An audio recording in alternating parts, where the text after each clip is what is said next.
ప్రార్థన చేసుకుంటాం. స్తోత్రం స్తోత్రం స్తోత్రం స్తోత్రం స్తోత్రం స్తోత్రం స్తోత్రం స్తోత్రం. పరిశుద్ధుడ ప్రేమ కలిగిన ప్రభువా మీకు వందనాలు స్తోత్రములు. మరి ఒకసారి ఓ ప్రభా మరి మీ యొక్క సన్నిధిలో మమ్మల్ని సమకూర్చిన వందనాలు చెల్లిస్తున్నాం ఆయన. ఓ గొప్ప సమయాన్ని మాకు ఇచ్చిన దేవుడు వందనాలు స్తోత్రములు. ఎన్ని మేము కీర్తనలు పాడినా, మేము ఎన్ని మాటలు మాట్లాడుకున్నా,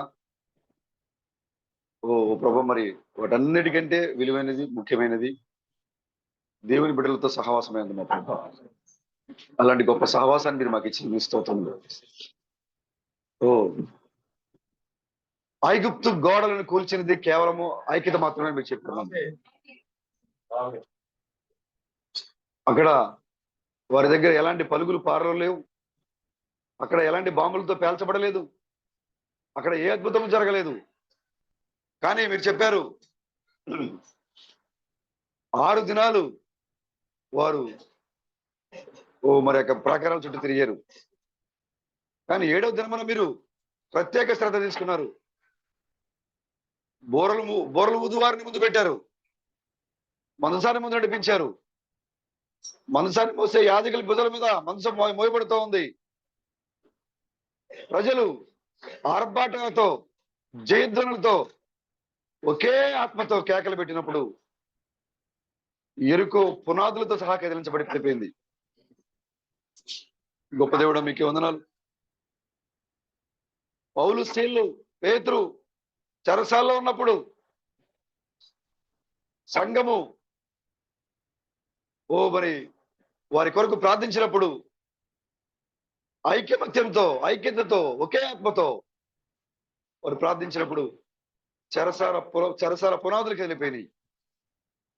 కాబట్టి మా ప్రభువా, మేము ఇక్కడ ఎన్ని ప్రసంగాలు చేసుకున్నా, ఎన్ని పాటలు పాడుకున్నా, మేము ఎంతగా ప్రభు మరి ఇక్కడ మరి మా యొక్క ఆర్భాటాన్ని చూపించినా కూడా మేము అందరము ఒకే ఆత్మను కలిగి లేకపోతే అదంతా వ్యర్థమైంది మా ప్రభువా.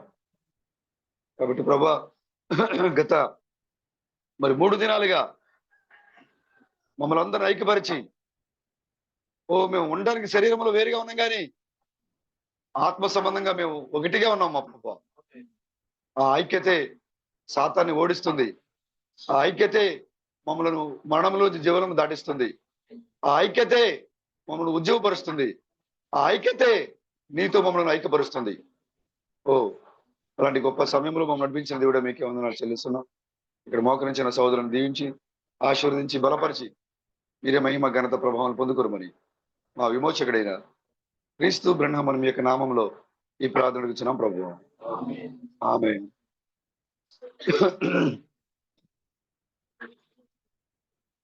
హల్లెలూయా. దేవునికి స్తోత్రం కలుగాక. హల్లెలూయా. యిర్మీయాతో దేవుడు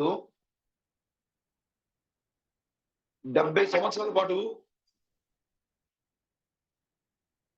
నీ ప్రజల్ని నేను శత్రువుల చేతికి అప్పగిస్తున్నాను నేను అని చెప్పాడు దేవుడు. ఓ ప్రభువా, మా కవిత అయితే దానికి కారణం మేము అవిశ్వాసులుగా ఉండడం వల్ల, నీ మీద తిరుగుబాటు చేయడం వల్ల, నీవు చేసిన పనికి మేము కృతజ్ఞత లేకపోవడం వల్ల మేము ఈ శిక్షను పొందడానికి మేము అర్హులమే. యిర్మీయా ఒప్పుకున్నాడు.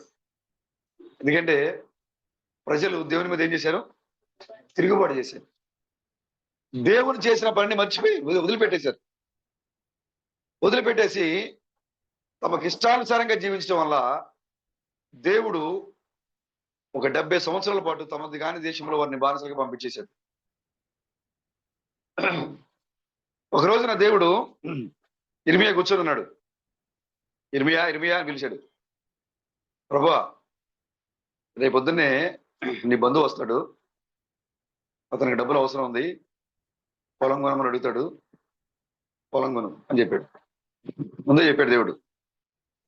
రేపు పొద్దున్న నీ బంధువు వస్తాడు, అన్నమేలు వస్తాడు,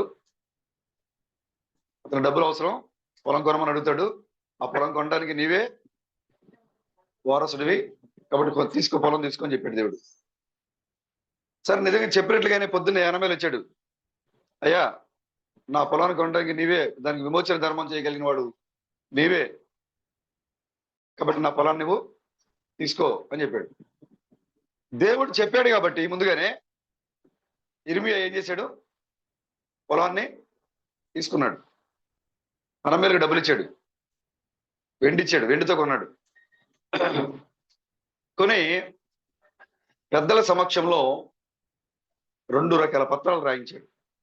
ఒడంబడిక విడుదల, ముద్రగల విడుదల కైకూలు పత్రాలు. ఒడంబడిక లేని, ముద్ర లేని విడుదల కైకూలు పత్రాలు 2 రకాలుగా రాయించాడు. ఒకటి ముద్ర ఉన్నది, రెండోది ముద్ర లేనిది. పెద్దల సమక్షంలో రాయించాడు. పెద్దల సమక్షంలో రాయించి దాన్ని తీసుకొచ్చి ఎవరికి ఇచ్చాడంటే బారూకు. ఇర్మియా ఆ పత్రాలు రాయించి 2 రకాల పత్రాలు రాయించాడు. పర్లేదా? భోజనం చేసే నిద్ర వస్తుందా? పర్వాలేదు, పడుకున్నవాళ్ళు పడుకోండి, మెలుగుగా ఉన్నవాళ్ళు మెలుగుగా ఉండండి. ఇది ఆ సమయమే. ఇది పవిత్రులు పవిత్రులుగా ఉండండి, అపవిత్రులు అపవిత్రులుగా ఉండండి, బైబిల్ చెప్తుంది కదా. ముద్రగల పత్రాలు, విడుదల పత్రాలు, ముద్ర లేని విడుదల పత్రాలు, 2 రకాల పత్రాలు రాయించాడు. పెద్దల సమక్షంలో రాయించాడు. దేవుడు ఏం చెప్పాడు ఇర్మియాకి? నీ ప్రజల్ని ఇక్కడి నుంచి నేనేం చేస్తున్నాను? పంపించేస్తున్నాను. అక్కడి నుంచి పంపించేసుకుంటూ భూమి కొనమని చెప్తున్నాడు ఆయన. ఇప్పుడు లాస్ ఏంజలీస్ కాలిఫోర్నియాలో మంటలు బీభత్సంగా ఉన్నాయి. రేం బ్రదర్ అక్కడికి వెళ్ళి ఒక 2 ఎకరాల భూమి కొనుక్కోండి చెప్పామనుకో, ఏమంటారు బ్రదర్? బ్రదర్ అది మొత్తం తగలబడిపోతుంది, ఏం లేదు అక్కడ, మమ్మల్ని కొనుక్కోమని చెప్తారండి బ్రదర్. అవునా? కొంచెమైనా ఆలోచిస్తారు కదా బ్రదర్. దేవుడు ఏం చెప్పారు? ఈ భూభాగాన్ని నేను కల్దీల చేతికి అప్పగిస్తా, మీరు 70 సంవత్సరాల పాటు వాళ్ళ చేతిలోనే ఉంటారు. ఇర్మియా, నువ్వు ఈ భూమి కొనుక్కో. ఏం చేసుకోవాలి? ఏం చేసుకోవాలి బ్రదర్? డౌట్ వస్తుందా ఎవరికైనా? కానీ దేవుడు ముందే చెప్పాడు కదా ఇర్మియాతో, రేపు హనమేలు వస్తాడు, భూమి కొనమని చెప్పాడు కదా దేవుడు. ఇర్మియా కొనేశాడు. ఏం జరుగుతుందో తెలియదు ఇర్మియాకి. కొనమని చెప్పాడు దేవుడు, కొనేశాడు. తర్వాత సంగతి దేవుని చిత్తం. కొనేసి 2 రకాల పత్రాలు రాయించి దాన్ని బారూకు ఇచ్చాడు. ఎక్కడ పెట్టమని? మట్టి కుండలో దాచిపెట్టు బారూకు అని ఇచ్చాడు. ఎవరికి ఇచ్చాడు ఆ బాధ్యత? ఎవరైనా బారూకు అంటే ఇర్మియా యొక్క సహాయకుడు. మీరే ఫాలో అవుతున్నారు అనుకుంటా నేను. దేవుడు ప్రతి కాలములో తన యొక్క ప్రవక్తకి ఒక సహాయకుడు ఉంచాడు. నెహమ్యా దగ్గర బోర మూసేవాడిని, యోనాతాను దగ్గర ఆయుధాలు మూసేవాడిని, మోషే దగ్గర యెహోషువని, యెహోషువ దగ్గర కాలేబుని, ఇర్మియా దగ్గర బారాకుని, ఇంకా బెసలేల్ దగ్గర అహోలియాబుని. ఊరికినే పెట్టలేదు దేవుడు. మేఘములో వచ్చినటువంటి 7 దేవుని కుమారులలో మనుష్య కుమారుని పోలిన వాడు ఉన్నాడు. ఆయన చేతిలో వాడి ఎలా కొడవలుంది, మరొక చేతిలో కూడా కొడవలుంది. ఈయన మనుష్య కుమారుని పోలిన వాడు పైరుకు వస్తా ఉంటే మరొక దూత ద్రాక్షాలకు వస్తా ఉన్నాడు. ఈయన పైరు కోసాడు, ఆయన ద్రాక్షాలు కోసాడు. కాబట్టి ఆ సహాయకుడు ఎవరో కాదు, అది మీరే, సంఘమది. మీరు క్రీస్తుతో పాటుగా, ప్రవక్తతో పాటుగా బైబిల్లో ఉన్నారు. మీరు దేవుడు మీ స్థానం ఎక్కడో మీకు చూపిస్తున్నాడు అక్కడ. హల్లెలూయా. ఈ బారూకు ఇర్మియా రాసినటువంటి ఇర్మియా 2 రకాల పత్రాలు రాయించాడు. నా మాట స్పష్టంగా అర్థమవుతుంది కదా. చాలా నేను కంట్రోల్ చేసుకుంటూ వచ్చినా కూడా మాట తేడా వచ్చేసింది. 2 రకాల పత్రాలు రాయించాడు. ఒకటి ముద్ర కలిగింది, రెండోది ముద్ర లేనిది. ఎవరి సమక్షంలో? పెద్దల సమక్షంలో, పెద్దల సమక్షంలో విప్పబడాలి, పెద్దల సమక్షంలో రాయబడాలి. అది ధర్మశాస్త్రం. అది అందుకోసమే ప్రకటన 5వ అధ్యాయంలో కూడా సింహాసనం మీద ఒక వ్యక్తి ఉన్నాడు. ఆయన కుడి చేతిలో ఒక గ్రంథం ఉంది. ఆ గ్రంథాన్ని విప్పడానికి గాని, చూడడానికి గాని, తాగడానికి గాని, సమీపించడానికి గాని పరలోకంలో, భూలోకంలో, పాతాళంలో ఎక్కడ ఎవరికి కూడా యోగ్యత లేదు. దాని వైపు చూడడానికి కూడా ఎవరికి యోగ్యత లేదు. విస్మరణంగా వర్ణిస్తున్నారు అక్కడ. ఈ గ్రంథాలు విప్పడానికి ఎవరైనా ఉన్నారా అని ప్రకటన వచ్చింది. యోహాను అనుకున్నాడంట, బా ఎందుకు లేరు, ఇక్కడ ఆదాము ఉన్నాడుగా అని ఆదాము వైపు చూస్తున్నాడంట. ఆదాము ఇలాగే ఉన్నాడు, అబ్రాము ఇలాగే ఉన్నాడు, దానియేలు ఇలాగే ఉన్నాడు. యోహాను అనుకుంటున్నాడు, ఏంటి ఇంతమంది పరిశుద్ధులు ఉన్నారు కదా, ప్రపంచాన్ని వాళ్ళు ఏం చేశారు ఇక్కడ, ఈ లోకంలో వాళ్ళు ఒలికించారు కదా, మరి వీళ్ళు ఇలా గ్రంథం తీసుకుంటారని సంతోషంగా చూశాడు. ఇంకొక ప్రకటన వచ్చింది, ఇక్కడున్న వాళ్ళల్లో ఆ గ్రంథమును విప్పుటకైనను చూచుటకైనను ఎవనికి యోగ్యత లేకపోవటం వలన యోహాను మరి ఈ గ్రంథం విప్పబడకపోతే గ్రంథములో నా పేరు ఎలా తెలుస్తుంది? ఎందుకంటే ఆ గ్రంథంలో ఏముంది? గొర్రెపిల్ల యొక్క జీవ గ్రంథం. అది విప్పబడినప్పుడు దాంట్లో పేర్లు ఉంటాయి. నువ్వెవరు, దేవుడు ఎవరు, నీకు స్థానం ఏంటి, దేవుడు ఏం చేశాడు, ఏం సాధించి ముగించాడు, ఈ వివరాలన్నీ కూడా దాంట్లో పొందుపరచబడి ఉన్నాయి. ఆ గ్రంథం ఎలాంటి గ్రంథం? అది లోపటను వెలుపటను వ్రాయబడి 7 ముద్రలతో గట్టిగా ముద్ర వేయబడి ఉంది. అది హల్లెలూయా. ఇక్కడ దేవుడు ఇర్మియా కూడా, నువ్వు ఈ పొలం కొను, అయ్యా మేము కల్దీల దేశానికి వెళ్ళిపోతున్నాం కదా, నువ్వు కొను, నువ్వు పొలాన్ని కొను, ఇంకా పైగా ఇంకా అన్నాడు, ఇంకా ద్రాక్ష తోటలు కొనబడును అమ్మబడిని చెప్తున్నాడు. నువ్వే కాదు, ఇంకా కొనబడును అమ్మబడును, నువ్వు తీసుకో అని దేవుడు చెప్తే ఇర్మియా ఆ భూభాగాన్ని కొని వాటికి పత్రాలు తయారు చేసి, ఆ పత్రాలు 2 రకాలుగా తయారు చేసి బారూకుకి ఇస్తే ఆయన దాన్ని తీసుకెళ్ళి ఏం చేశాడు, ఎక్కువ దినములు ఉన్నట్లుగా, పాడైపోకుండా ఎక్కువ రోజులు ఉన్నట్లుగా ఎక్కడ పెట్టాడు? మట్టి కుండలో పెట్టాడు. హల్లెలూయా. ఇప్పుడు అక్కడ పరలోకములో లోపట వెలుపట ముద్రించబడిన గ్రంథం ఒకటి ఉంది.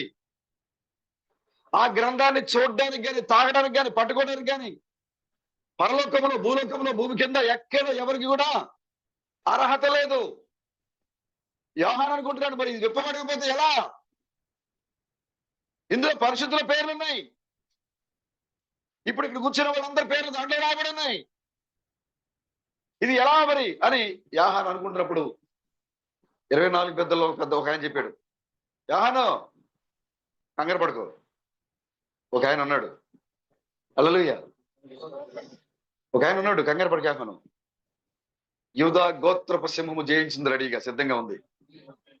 ఆయన వచ్చి ఆ గ్రంథాన్ని పట్టుకుంటాడు అని చెప్పిన వెంటనే ఆ 4 జీవులకు పెద్దలకు మధ్యన వధించబడినట్లుగా ఉన్న గొర్రెపిల్ల అక్కడికి, రక్తము కారుచిన గొర్రెపిల్ల అక్కడ ప్రత్యక్షమైంది. ఎప్పుడైతే ఆ ప్రత్యక్షమైన గొర్రెపిల్ల ఆ గ్రంథాన్ని పట్టుకుందో, చేతులతో పట్టుకుందో, అప్పుడు పరలోకములో గొప్ప ఉత్సవం జరిగిపోయింది అక్కడ. ఎప్పుడైతే ఆ గొర్రెపిల్లని ఆ గ్రంథాన్ని కుడిచేత్తో పట్టుకుందో వెంటనే 24 మంది పెద్దలు లేచి నిలబడ్డారు. అక్కడ దూతలు లేచి నిలబడ్డాయి, అక్కడ చెరుపులకి లేచి అక్కడ నిలబడ్డాయి, 4 జీవులు లేచి అక్కడ నిలబడ్డాయి. ఓ గొర్రెపిల్ల, నీవు మాత్రమే స్తోత్రము పొందనరుగుడని పరలోకంలో గొప్ప సంభవం జరుగుతుంది అక్కడ. ఎందుకంటే ఆ ముద్రలు పట్టుకోవడానికి ఆయనకి మాత్రమే అర్హత ఉంది.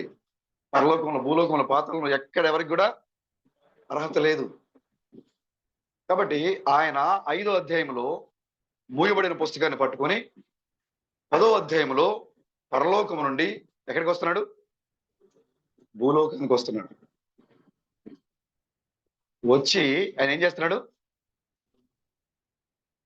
ఒక పాదం భూమి మీద, ఒక పాదం సముద్రం మీద మోపి సింహం వలె ఆర్భాటించాడు ఆయన. అప్పుడు ఒక దూత చెప్తోంది యోహాను, ఆ దూత చేతిలో ఉన్న పుస్తకం నీకు ఇమ్మని అడిగి తీసుకొని తినేయి. వీళ్ళు అడుగు అడుగు అడుగు. ఈ పుస్తకం ఎక్కడి నుంచి వచ్చింది? ఎక్కడి నుంచి వచ్చింది? భూ సంబంధమైన పుస్తకం కాదు అది. పరలోకములో నుండి సింహాసనం నుంచి వచ్చింది ఈ లోకానికి పుస్తకం అది. పరలోకం నుంచి ఆ యొక్క పుస్తకం కిందకు వచ్చినప్పుడు ఆ దూత యాహాను చెప్తా ఉంది, యాహాను నువ్వు ఆ దూత దగ్గరికి వెళ్ళి ఆ పుస్తకాన్ని అడిగి తీసుకో. యాహాను ఆలోచించలే. నేను పేరు బైబిల్లో ఉందా, బిఆర్ఏ నిత్యమని ఉందా అన్నాడా యాహాను? అనలేదు బ్రదర్. దూత ఎప్పుడైతే చెప్పిందో వెంటనే యాహాను గబగబా అక్కడికి వెళ్ళిపోయి, అయ్యా నాకు ఆ పుస్తకం ఇస్తావా అని అడిగాడు. వెంటనే ఆయన ఏం చేశాడు? తీసుకో, తినేయి, చేత్తో పెట్టుకోవద్దు. ఏం చేయాలి? ఆ పుస్తకం తినేయి. నువ్వు తిన్నప్పుడు నీ నోటికి ఎలా ఉంటది? చాలా టేస్ట్గా ఉంటది. తిన్న తర్వాత ముందే చెప్పాడు ఆయన, ఫస్ట్ బాగుంటది, కుదిరితే తర్వాత కొంచెం చేతి ఉంటది, కానీ కంగారు పడకు, రమేష్ గారు కంగారు పడకు.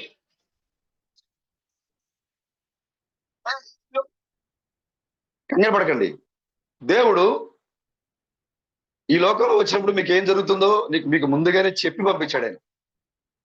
నేను ఎవరు అవమానిస్తారు, ఎవరు నిన్ను ఆశ్రయిస్తారు, ఎవరు నువ్వు వాక్యం చెప్తావు, ఏం జరగబోతుంది అనేది ముందుగానే అన్ని చెప్పి దేవుడి లోకానికి పంపించాడు. నేను యోహాను ఆ పుస్తకం తెరేశాడు. క్రీస్తు ప్రణం గారు మాట్లాడుతూ అక్కడ జరిగిన సంభవానికి, ఇక్కడ జరిగిన ఇర్మియా సంభవానికి ముడివేసి 7 ముద్దుల గ్రంథాన్ని బోధించారు మనకి.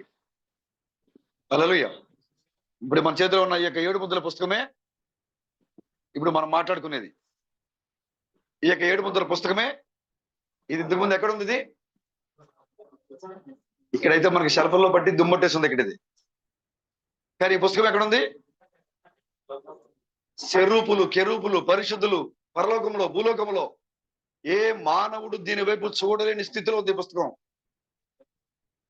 ఏ మానవుడు కూడా దీని వైపు చూడలేని స్థితిలో దేవుని చేతిలో ఉంది ఈ పుస్తకం. యోహాను ఏడుస్తున్నాడు. ముద్రలు పగలగొట్టకపోతే వ్రాయబడిన ముద్రలు బయటకు రాకపోతే దేవుడి పేరు, నా పేరు సాతాను ఈ లోకంలో ఏ రూపంలో తిరుగుతుంది, తెలుస్తుంది అని యోహాను కేకబెట్టాడు. యోహాను తీసుకుని తిరివేసిన పుస్తకమే ఇది. హల్లెలూయా.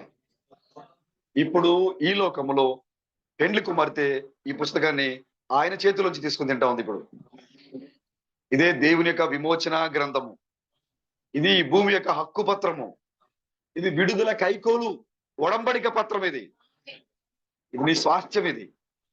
హల్లెలూయా. ఇప్పుడు దేవుడు ఇర్మియాతో అంటున్నాడు, దేవుడు నువ్వు ఈ పత్రం రాసి ఎవరికి ఇమ్మన్నాడు? నువ్వు జాగ్రత్త చేయనడా? ఎవరికి ఇమ్మన్నాడు? పత్రాలు రాయించింది ఆయనే, భూమి కొంద ఆయనే, వెల చెల్లించింది ఆయనే. ఎవరు చెల్లించారు వెల? మీరు ఫాలో అవుతున్నారా బ్రదర్? ఆ హనమేలకు డబ్బులు ఇచ్చింది ఎవరు? ఇర్మియా. పత్రాలు రాయించింది ఎవరు? ఇర్మియా. పట్టుకొచ్చి ఎవరికి ఇచ్చాడు? బారూక్కి ఇచ్చాడు. వీటిని జాగ్రత్తగా పెట్టి దాయి. నీ చేతిలో ఉన్న ఈ యొక్క విమోచన గ్రంథానికి వారసు ఎవరు అంటే, ఓ యొక్క భూమిని ఆకాశాన్ని సృజించిన అసలైన యజమాని ఆయన. ఆదాము ఎప్పుడైతే పడిపోయాడో కృష్ణపరంగా గారు మాట్లాడతారు, ఈ పుస్తకము ఓ దేవుని యొక్క చేతిలో ఉండాల్సిన ఈ పుస్తకము ఆదాము తయారు చేసినప్పుడు ఇది తిరిగి వచ్చి ఆదాము చేతిలోకి వచ్చింది. ఆదాముకి ఇచ్చాడు దేవుడు. నువ్వు ఈ భూమిని నిండించి అభివృద్ధి చెందించి ఈ భూమిని పాలించు, ఈ భూమిలో ఉన్న సమస్తాన్ని లోపరుస్తానని చెప్పాడు దేవుడు. భూమి మీద నడిచే చిన్న జెల్లీ ఫిష్ దగ్గర నుంచి పైన ఉన్నతమైన జీవం వరకు సమస్తాన్ని దేవుడు నీకు లోపరిచాడు. ఎలా అంటే ఈ అధికారం ద్వారా. ఎప్పుడైతే ఆదాం పడిపోయాడో ఈ అధికారం ఎక్కడికి వెళ్ళిపోయింది? ఈ స్వయంగా చెప్పే ముద్రలో ఈ అధికారము అసలైన యజమాని దగ్గరికి వెళ్ళిపోయిందంట.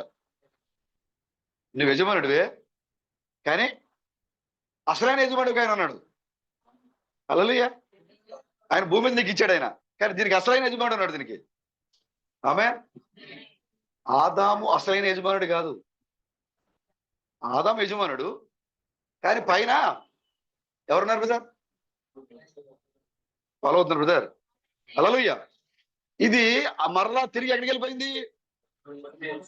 అసలైన యజమాని దగ్గరికి వెళ్ళిపోయింది. ఇప్పుడు దీనికి అసలైన యజమాని ఎవరు? అసలైన యజమానులు ఎవరు ఇప్పుడు? హల్లెలూయా. ఆ రోజున ఆదాము పడిపోతున్నది దేవుడు తెలుసు కాబట్టి, దేవుడు నిజమైన ఆదాము యొక్క సంతానాన్ని, స్త్రీ యొక్క సంతానాన్ని ఏదైనా తీసుకురావాలి దేవుడు. ఇప్పుడు ఈ కాలంలో దేవుడు ఆదాము యొక్క నిజమైన సంతానాన్ని, స్త్రీ యొక్క నిజమైన సంతానాన్ని తీసుకుని వచ్చి ఇప్పుడు వారిని ఈ గ్రంథానికి అసలైన యజమానులుగా మార్చాడు దేవుడు. ఇప్పుడు వచ్చారు ఈ పుస్తకానికి అసలైన యజమానులు. ఇప్పుడు వచ్చారు ఈ భూమికి అసలైన వారసులు. ఆమేన్. ఇప్పుడు దాకా వాళ్ళు వచ్చి ఈ భూభాగం నాది అని అన్నాం అనుకోండి, సాతాను ఏం చేస్తుంది వాళ్ళని? ఇది నాది, this property belongs to Satan's Eden. అవునా? ఏం పెట్టింది వాడు బోర్డు? ఈ భూమికి వారసుండి నేను, ఇది సాతాను ఏదేను అని బోర్డు పెట్టాడు వాడు. బెణం గారు చెప్పారు, దేవుని ఏదేను, సాతాని ఏదేను. ఇప్పుడు పెళ్లి కుమార్తె చెప్తుంది, ఇది సాతాను యొక్క ఆస్తి కాదు, ఇది మా ఆస్తి, ఇది మేము అసలైన వారసులు మేము. హల్లెలూయా. దేవుడు నా కొరకే భూమిని ఆకాశాన్ని సృజించాడు, కాబట్టి ఈ భూమికి అసలైన యజమానుని నేనే అని చెప్పి నీ యొక్క విడుదల, ఒప్పుకోలు, కైకోలు పత్రం ఇది. హల్లెలూయా. ఇది ఎక్కడుందా అంటే ఇర్మియా రాయించి వెల చెల్లించి బారూక్ ఇచ్చి ఏం చేశాడు? ఎక్కువ దినాలు ఉన్నట్లుగా, ఎక్కువ రోజులు ఉన్నట్లుగా ఎక్కడ పెట్టమన్నాడు? మెచ్చకొండలో పెట్టు. ఇప్పుడు బారాకు ఏం చేస్తున్నాడు తెలుసా? ఎక్కువ రోజులు ఉండే విధంగా మనం ఇక్కడ నుంచి వెళ్ళిపోతున్నాం. అవునా? ఎత్తబడిపోతున్నాం మనం. ఇదేంటి బ్రదర్ ఎత్తబడిపోతున్నాం అని చెప్తున్నారు, మరణం లేదని చెప్తున్నారు, ఈ భూమి మాదే, మేము స్వాధీనం చేసుకుంటామని చెప్తున్నారు. లోకానికి అర్థమవుతుంది మనం చెప్పే మాటలు. ఇర్మియాకు కూడా అర్థం కాల. అయ్యా మేము కల్దీ దేశానికి వెళ్ళిపోతున్నాం చెప్తున్నావు కదా, మరలా నన్ను ఎందుకు భూమి కొనమంటున్నావు? నువ్వు తీసుకో, నీ భూమి కాదు ఇంకా కొనబడుతుంది, నీ భూమి కాదు ఇంకా కొనబడుతుంది. ఇర్మియా భూమి కొన్నాడు. భూమి కొని ఆ పత్రాలు తీసుకొని బారూక్ ఇచ్చి మట్టిగుండలో పెట్టించి మిగిలిన వాళ్ళందరూ కూడా కొంతమంది చెరకెళ్ళిపోయారు. ఇర్మియా మాత్రం అక్కడే ఉన్నాడు. ఈ మట్టిగుండలో పెట్టిన పత్రాలు కూడా అక్కడే ఉన్నాయి. కానీ మిగిలిన వాళ్ళందరూ ఏమైపోయారు? చెరకు వెళ్ళిపోయారు. చెరకు వెళ్ళి తిరిగి వచ్చిన తర్వాత జరగబోయే సంభవాల గురించి దేవుడు అక్కడ ఇర్మియాతో మాట్లాడుతున్నాడు. ఆయన ఇప్పుడు మనము ఈ లోకాన్ని విడిచి వెళ్ళిపోబోతున్నాము. మనం ఈ లోకంలో మనం లేని ప్రజలుగా వెళ్ళిపోబోతున్నాము.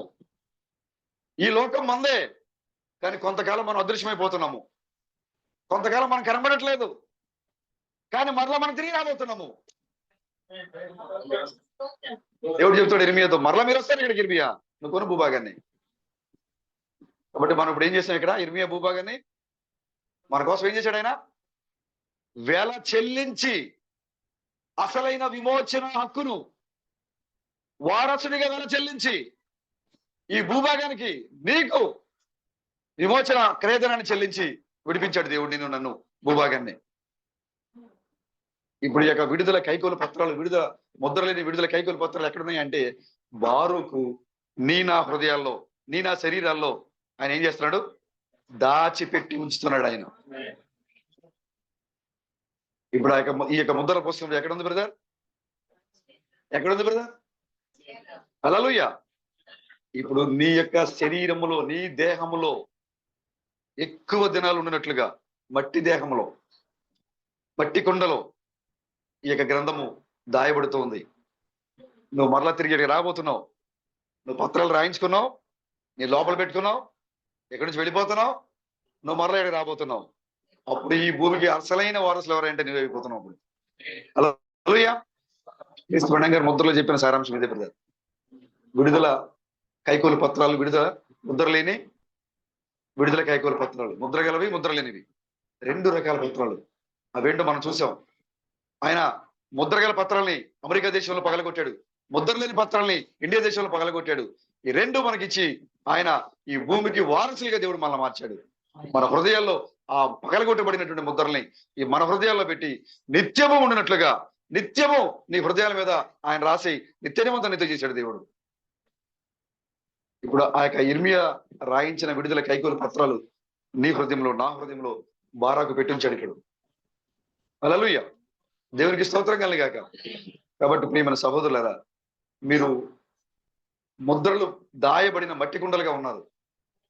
దేవుని యొక్క విమోచన క్రయదానము చెల్లించబడిన యొక్క పత్రాలు మీ లోపల దాగి ఉంది. మీరు విడుదల పొందుకొని ఉన్నారు. మిమ్మల్ని ఇర్మియా విమోచించి వెల చెల్లించి మిమ్మల్ని విడిపించాడు ఆయన. ప్రభుకి స్తోత్రం కలుగాక. ఆయన బురదగుంట్లో పడ్డ, ఆయన్ని కొడలతో కొట్టిన, ఆయన్ని హింసించిన, ఆహారం పెట్టకుండా చీకటి గదిలో బంధించిన ఎవరు ఆపలేకపోయిన ఆయన. హల్లెలూయా. ముద్రలు పగలగొట్టకుండా ఈ లోకంలో ఏది ఆపలేదు సోదరుడా. ఎందుకంటే ఎక్కువ రోజులు ఉండినట్లుగా అవి నీ హృదయంలో భద్రపరచబడాలి. ఆయన రాయించిన ఈ ముద్రలు ఇప్పుడు పరిపూర్ణంగా ఈ యొక్క అక్షర రూపంలో దాగి ఉన్న ఈ యొక్క పుస్తకము ఇప్పుడు నీ లోపలికి వచ్చేసింది. ఇప్పుడు ఈ యొక్క భూమికి అసలైన యజమానులం మనం, అసలైన యజమానులం మనం.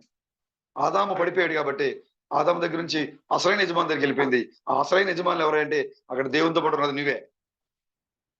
ఇప్పుడు నువ్వు తిరిగి భూమి మీదకి వచ్చావు, రక్త వంశాలతో వచ్చావు. ఈ గ్రంథం ఇప్పుడు నీ చేతికి వచ్చింది. ఈ యొక్క గ్రంథము, ముద్ర గల గ్రంథము, ముద్ర లేని గ్రంథము, 2 గ్రంథములు లోపట వెలుపట వ్రాయబడిన ఈ గ్రంథం ఇప్పుడు నీ వైపు, ఇప్పుడు నీ యొక్క శరీరంలో దేవుడు ఉంచాడు దీన్ని ఇప్పుడు. హల్లెలూయా. ఇప్పుడు ఆ యొక్క ముద్ర గల గ్రంథం కలిగిన సహోదరుడా, నువ్వేమై ఉన్నావు ఈ లోకానికి? చూడండి ఒకసారి యెషయా గ్రంథము 60వ అధ్యాయము 1వ వచనం చదువుతా చూడండి. నీకు వెలుగు వచ్చి ఉన్నది, లెమ్ము తేజరిల్లుము. ఏంటంట? ఎవరికి వెలుగు వచ్చింది బ్రదర్? ఎప్పుడైతే ఈ యొక్క విమోచన గ్రంథం నీ లోపలికి వచ్చిందో, ఎప్పుడైతే భూమికి వారసుడిగా మారిపోయావో, ఎప్పుడైతే దేవుని యొక్క విమోచన ఖైదాన్ని నీ లోపల పెట్టుకుంటున్నావో, నీ లోపలికి ఏమొచ్చిందంటే వెలుగు వచ్చింది. వాక్యం నీ లోపలికి వచ్చింది. నువ్వేమైపోయావు? వెలుగైపోయావు నువ్వు ఈ లోకానికి. అందుకోసం వచ్చి అంటున్నాడు, లెమ్ము, నీకు వెలుగు వచ్చినది, లెమ్ము తేజరిల్లుము, యెహోవా మహిమ నీ మీద ఉదయించెను. చూసారా, ఆయన ఎక్కడ ఉదయించాడు? నీ మీద ఉదయిస్తాడు యెహోవా. హల్లెలూయా. చూడుము, భూమిని చీకటి కమ్ముచున్నది, యెహోవా నీ మీద ఉదయిస్తున్నాడు. ఈ లోకం మీద చీకటి ఉంది, ఈ లోకంలో వాక్యం లేదు, కానీ నీ మీద వాక్యం ఉంది. సోదరుడా, లెమ్ము తేజరిల్లుము, యెహోవా నీ మీద ఉదయిస్తున్నాడు. లోక సంబంధమైనటువంటి కార్యాలు కాదు నీ మీద ఉదయించేది, లోకపు వెలుగులు కాదు నీ మీద ఉదయించేది, యెహోవా నీ మీద ఉదయిస్తున్నాడు. చూడండి, కిందకి వెళ్ళిన తర్వాత ఆయన మహిమ నీ మీద కనబడుచున్నది, జనములు నీ వెలుగులోకి వచ్చేదారు. ఎవరు వస్తారు? ప్రేమలు ఎక్కడున్నారు బ్రదర్? సియోను ఎక్కడుంది? సియోను సియోను అని ఏడ్చుచు సాగుతుని దగ్గర రాబోతున్నారు. ఎందుకంటే యెహోవా నీతి నీ ద్వారా ఈ లోకానికి కనబడుతూ ఉంది. యెహోవా వెలుగు నీ ద్వారా ఈ లోకానికి కనబడుతూ ఉంది. ఈ యొక్క లోకంలో ఉన్న జనులందరూ కూడా నీ దగ్గరికి రాబోతున్నారు. ఎందుకంటే వాక్యము ఇప్పుడు నీ దగ్గరే ఉంది. ఇప్పుడు వాక్యం ఎక్కడుంది? యెహోవా నీ మీద ఉదయిస్తూ ఉన్నాడు. భూమికి అసలైన యజమానులుగా మీరున్నారు. అందుకోసం ఆయన అన్నాడు, లెమ్ము తేజరిల్లుము, సియోను కుమార్తె లెమ్ము తేజరిల్లుము. ఎందుకంటే యెహోవా నీ మీద ఉదయిస్తున్నాడు. యెహోవా దీపకాంతి నీ పైన కనపడుతూ ఉంది. నీతి సూర్యుడైన యెహోవా నీ పైన ఉదయిస్తూ ఉన్నాడు. అప్పుడు జనములు వెలుగు కోసం ఎక్కడికి వస్తారంట? నీ దగ్గరికి వస్తాను. ఇప్పుడు ఎక్కడుంది హక్కుపత్రం అంటే నీ దగ్గర ఉంది. నీవే హక్కు, ఈ లోకానికి హక్కుపత్రం నీ దగ్గరే ఉంది. నీవే యజమానుడివి. ఈ లోకంలో ఉన్న జనులందరూ నీ దగ్గరికి వస్తారు. చూడండి 3వ వచనము, జనములు నీ వెలుగునకు వచ్చేదరు, రాజులు దేశ అధ్యక్షులు, రాజులు కూడా. ఏం బ్రదర్, వచ్చాడా లేదా నయమాను? నయమాను వచ్చాడా? నేను ఒక దేశ సైన్యాధిపతిని, నేను అక్కడికి వెళ్ళాల్సిన పని ఏంటి నాకు అనుకున్నాడా? అనుకోలేదు. యెహోవా ప్రవక్త ఎక్కడికి ఉంటే అక్కడికి రావాల్సిందే బ్రదర్. దేవుని ప్రవక్త ఎక్కడుంటే అక్కడికి మనం వెళ్ళాల్సిందే. హల్లెలూయా. కాబట్టి నయమాను ఎక్కడికి వచ్చాడు? నయమాను ఒక అన్యుడు, కానీ బైబిల్లో రాయబడింది. ఇప్పుడు మన సబ్జెక్ట్ కాబట్టి దాన్ని తీవిట్టింది. బైబిల్ ఏమని రాయబడింది తెలుసా? అతను అన్యుడైనప్పటికి కూడా యెహోవా కను దృష్టి, యెహోవా కనికరము ఎవరి మీద ఉందంట? ఎలా బ్రదర్? ఇజ్రాయేల్ మీద కదా ఉండాల్సింది. ఈ నయమాను ఎవరు అసలు? ఒక అన్యుడు కదా, మరి శత్రువు కదా వీళ్ళకి. మరి ఇప్పుడు యెహోవా సహాయము ఎవరికి ఉంది? నయమానుకు ఉందంట. యెహోవా సహాయము. నయమాను ఎందుకు అంత పేరు పెట్టాలని సంపాదించాడు? ఎందుకు ఆ రాజు నయమాను అంత ఇష్టం రాజుకి? నయమాను పంపిస్తే ఏ పనైనా కూడా చేసి రాగలరు. అందుకోసమే ఆ రాజుకి నయమాన్ అంటే, సిరియా రాజుకి నయమాన్ అంటే ఇష్టం. ఎందుకు ఇష్టం? నయమాను యుద్ధంలో గాని, తెలుగులో గాని, అన్నింటిలో కూడా చాలా నేర్పరిగా ఉంటున్నాడు. ఎందుకుంటున్నాడు? బైబిల్ చెబుతోంది యెహోవా కను దృష్టి నయమాను మీద ఉంది. ఎందుకు బ్రదర్? తన ప్రజల మీద వదిలేసి, తన సైన్యం మీద వదిలేసి పక్క సైన్యం మీద పెట్టాడు దేవుడు కను దృష్టి. ఇప్పుడు ఆ నయమాను ఎవరిని తెలుసుకోవాలి? దేవుని తెలుసుకోవాలి.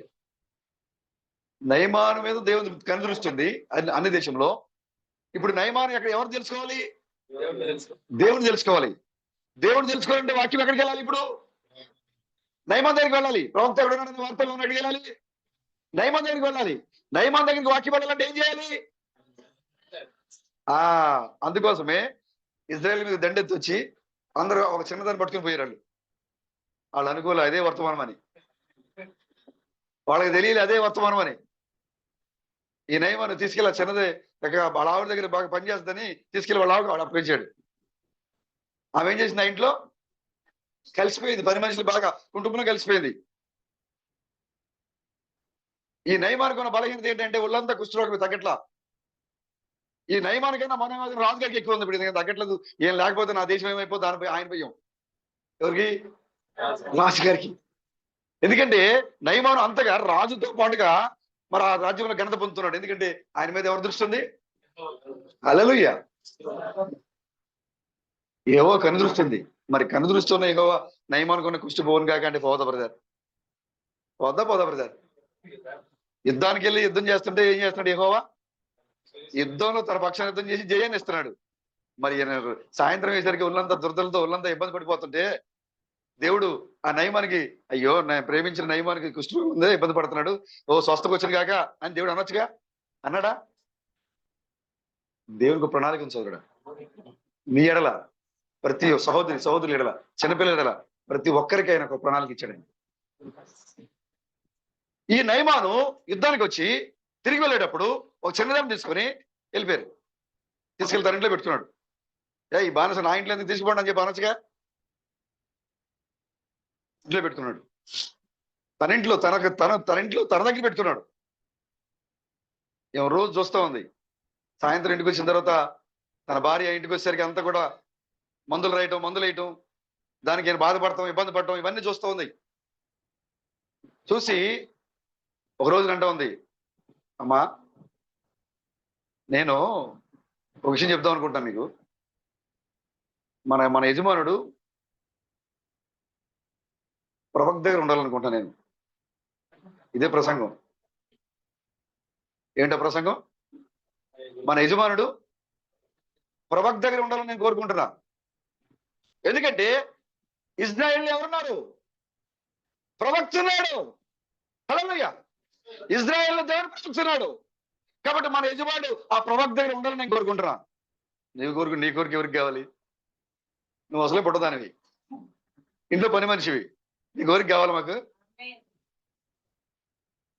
కానీ ఆమె తన సులువుగా తీసేయలే. ఈమె ప్రవర్తన, ఈమె భక్తి, ఈమె క్రియలు నయమాను యొక్క భార్యని బాగా ఆకర్షించింది. ఈమె చెప్పింది అంటే దాంట్లో ఏదో కారణం ఉంది అనే విధంగా తన ప్రవర్తన, తన భక్తిని అలవర్చుకుంది ఆ చిన్నది. మరి మీరు ఎలా ఉన్నారు? ఏదో చెప్తున్నా సిస్టర్ చెప్తున్నా అంటే సినిమాల గురించి మాట్లాడినప్పుడు నువ్వే ముందు ఉండవు. సినిమా పేర్లు, అసలు పేర్లు అక్కడ మ్యూజిక్ కింద ఆ మ్యూజిక్ డైరెక్టర్ కన్నా నీ మ్యూజిక్ ఎక్కువ ఉంటది ఇక్కడ. అసలు అక్కడ సినిమా ఆ స్క్రీన్ ప్లే ఎలా ఉంటుందో తెలియదు, నీ స్క్రీన్ ప్లే మాత్రం ఇంకా బాగుంటుంది ఇక్కడ. చర్చిలోకి వచ్చేసరికి చర్చిలో తెల్ల మూసుకుంటుంది నెత్తి మీద, తెల్ల సొక్క ఉంటుంది ఒంటి మీద. కానీ ఆ చిన్నదల లేదు అక్కడ. తన దేశంలో ఉన్న అదే భక్తితో ఉంది. పరాయి దేశంలో పని మనిషిగా బానిసగా ఉన్నా కూడా అదే భక్తి కలిగి ఉందామె. ఏం చేసిందామె? చెప్పింది అక్కడికి. నయమాన్ని తీసుకొని రావడానికి దేవుడు వాడుకున్న ఆయుధము చిన్నది. దేవుడు స్తోత్రం కలిగాక. నువ్వు ఎక్కడన్నా ఉండు సోదరుడా, వర్తమానం మోసుకుని వచ్చేవాళ్ళు ఉంటారు నీ దగ్గరికి. వచ్చేస్తుంది వాక్యం నీ దగ్గరికి. దేవుని యొక్క నీవు దేవుని యొక్క జీవ గ్రంథంలో కనుక నువ్వు రాయబడి ఉంటే నువ్వు వచ్చేస్తావు వాడికి. నయమాన్ని నడిపించడానికి దేవుడు ఈ చిన్నదాన్ని వాడుకున్నాడు. ఆ ప్రవక్త దగ్గర ఉండాలని నేను కోరుకుంటున్నా. వెంటనే ఆమె చెప్పింది, అమ్మా అయ్యా ఈ చిన్నది ఇలా చెప్తుంది. ఆమె చెప్పిందంటే చాలా దాంట్లో ఆత్మీయత ఉంటుంది. ఆమె ఊరికే మిగతా యవనస్తుల మాదిరిగా ఏది పడితే అది మాట్లాడదామే. ఆమె నమ్మే విశ్వాసంలో చాలా తేడా ఉంటుంది. ఆ తన దేవుడి గురించి ఆమె గొప్పగా చెప్తూ ఉంటుంది. నాకెందుకో ఆమె ఆ మాట మీద నమ్మకం ఉంది నాకు. మీరు ఒకసారి అన్ని తిరిగారు కదా, మీరు ఒకసారి ఇజ్రాయెల్ ఉన్న ప్రవక్త దగ్గరికి మీరు వెళ్ళండి అని చెప్పింది. వెంటనే బయలుదేరి వచ్చాడు ఆయన. వెంటనే బయలుదేరి వచ్చాడు అక్కడికి నయమాను. ప్రభుకి స్తోత్రం కలిగిన గాక. ఇప్పుడు చూడండి, అక్కడ ఎక్కడో ఉన్న ఒక అన్యుణ్ణి ప్రవక్త దగ్గర నడిపించాలి. అన్ని దేశంలో అక్కడ యుద్ధం చేస్తున్న ఆ వ్యక్తి పైన యెహోవా కటాక్షం ఉంది. ఇప్పుడు ఆయన ఎక్కడికి వచ్చి ఆయనతో మాట్లాడి, చరిత్ర మనకు తెలిసిందే కదా, అని చెప్తున్నాడు, అర్పాదు ఈ యొక్క మా దేశంలో నదుల కంటే ఎక్కడైనా నది గొప్పదా? ఏమో మాకు తెలియదు కదా. మా ఊర్లో దేవాలయాలు లేవా బ్రదర్? మా ఊర్లో చర్చలున్నాయిగా. ఎక్కడున్న రియల్ సూపర్ చేతి అంత గొప్పదా? ఎవరంటున్నారు? నయమాను. మా ఊర్లో దేవాలయం, మా ఊర్లో పాస్టర్ గారు ఉన్నారు. ఇక్కడికి ఈ గుళ్ళోకి వచ్చి కూర్చొని పాటలు పాడాలి బ్రదర్. ఆ దాసుడు చెప్తున్నాడు, ఏమనయ్యా తెలియదు కదా, పాడదాం ఓ పాట పాడదాం. తీసుకొచ్చాడు. సింగిల్ ఏం చేశాడు? ప్రవక్త చెప్పేట్టుగా చేశాడు.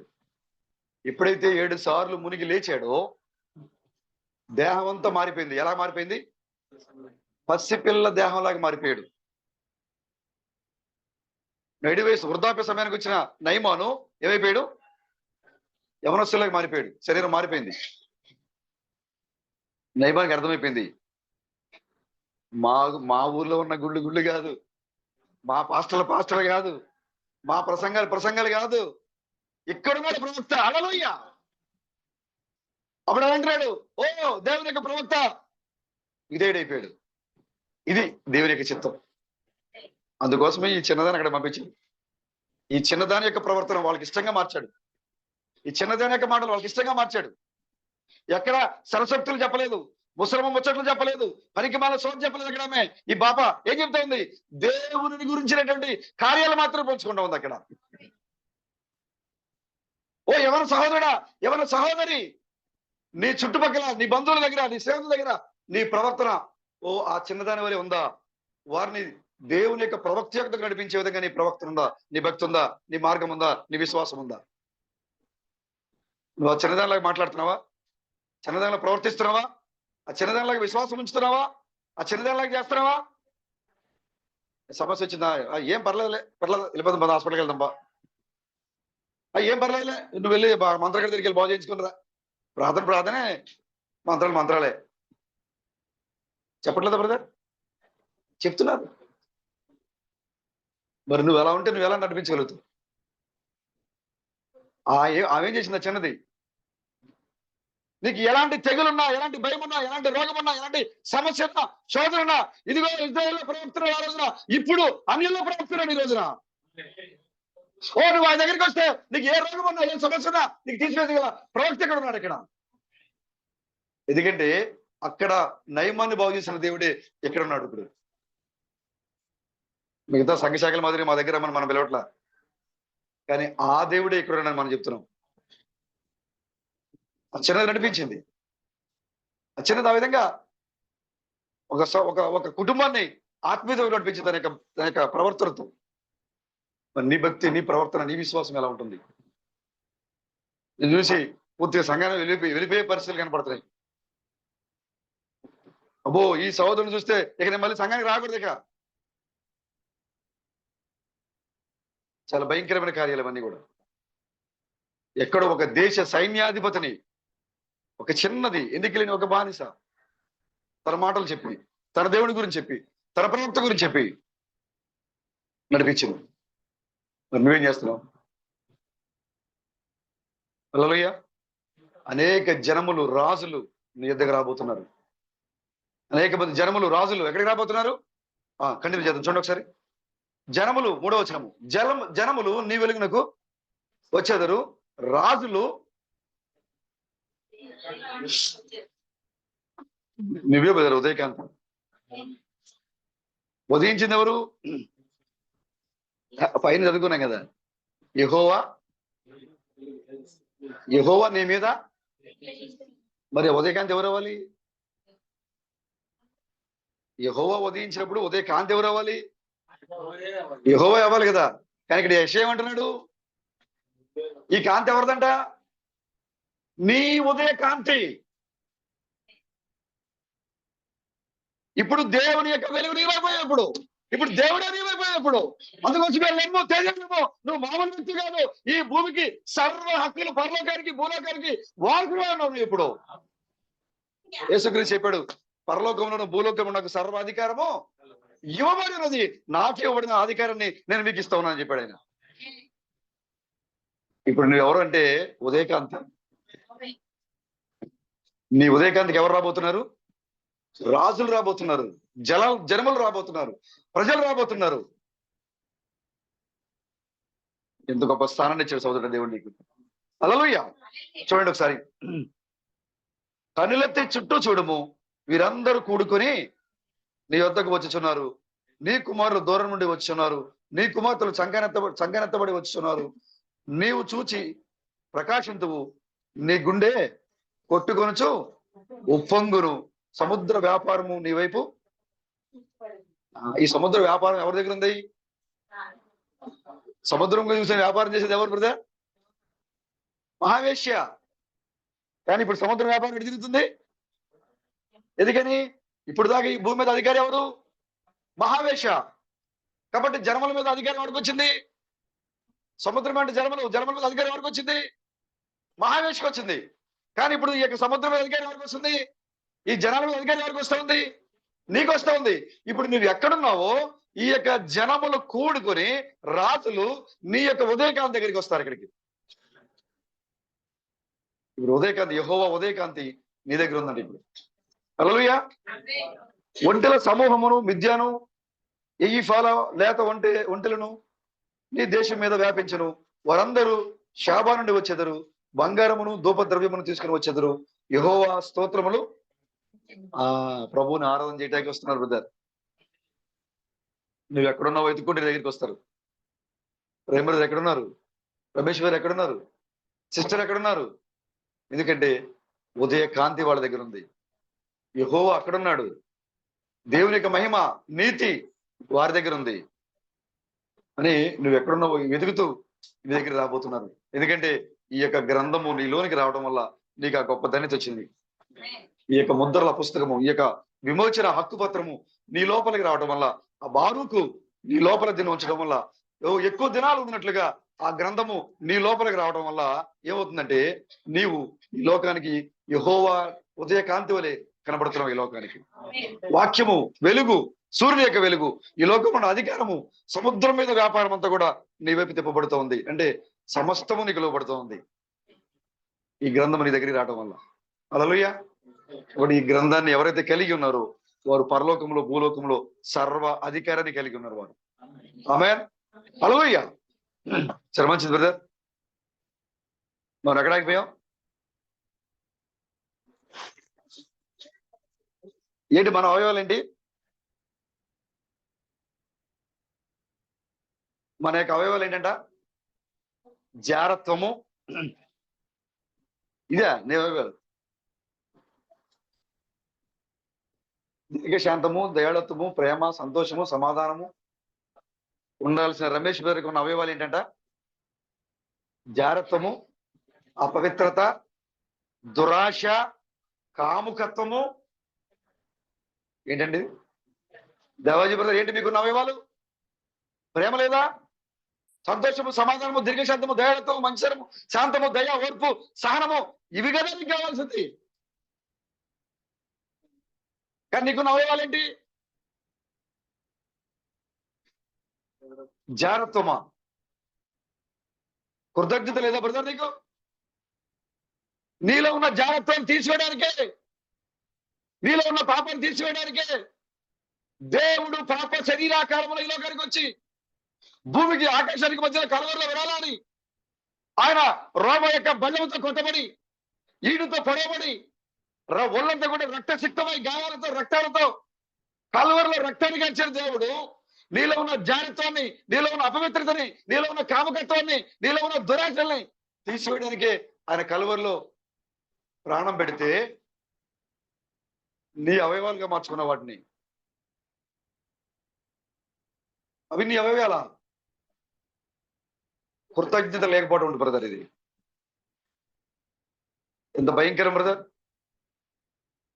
బైబిల్ చెప్తా ఉంది, పౌలు గారు అంటున్నారు, మీరు మీ దేహమునకు దేవుడు ఏదైతే ఇచ్చాడో దానిని బట్టి దేవునికి మీరు ఏం చేయాలి? స్తుతి యాగములు చెల్లించాలి. ఓ ప్రభా, నాకు 2 చేతులు ఇచ్చావా, దానిని బట్టి నీకు స్తోత్రములు. కానీ 2 చేతులు బదులుగా నీకు దగ్గర ఉన్నాయి జారత్వం ఉంటుంది, అపవిత్రత ఉంటుంది, దురాశ ఉంటుంది, కాముకత్వం ఉంటుంది. అయ్యండి పౌలు గారు అన్నారు అది తీసేయాలని వాటిని. చూడండి ఒకసారి కొలొస్సీయులకు రాసిన పత్రిక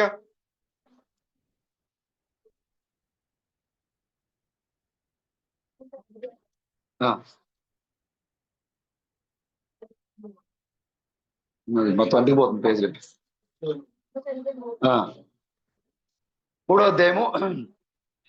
కావున భూమి మీదనున్న మీ అవయవములను అనగా జారత్వమును, ఎవరికైనా ఉన్నాయి బ్రదర్ ఈ అవయవాలు?